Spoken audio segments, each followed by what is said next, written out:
ሰዎች ሁለት አይነት ናቸው። ሁለት አይነት ሰዎች አሉ ምድራችን ላይ እንደ እስልምና አስተሳሰብ።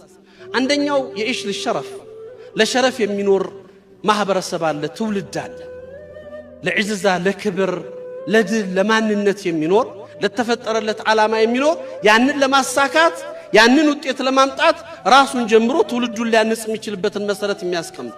ሌላኛው ደግሞ ህይወት ማለት ለሱ መስራት ነው፣ መገንባት ነው፣ ማነጽ ነው፣ ዘመናዊ መኪና መንዳት ነው፣ ውድ ነገሮችን መጠቀም ነው። በህይወት ውስጥ ከፊት ቆሞ የሚታይባቸው ሁለት የተለያዩ ማንነቶች፣ የህይወት ግባቸው አስተሳሰባቸው የተለያየ።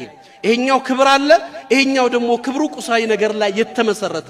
የዚህኛው ክብር በሰውነት ማንነቱ ትልቁን መሰረት እዛ ላይ የሚጨነቅና የሚያስብ ይሆን።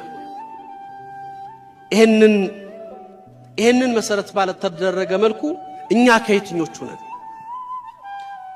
ለሸረፍ ከሚኖሩት፣ ለክብር ከሚኖሩት፣ ለዲናቸው ከሚኖሩት፣ ነጋቸውን አላህ ፊት ላለማፈር ከሚሰሩት ነን ወይስ ራሳቸውን ዝቅ አድርገው በውዳቂ ነገር ላይ ተደብቀው ከሚኖሩት ውስጥ ነን ያለን?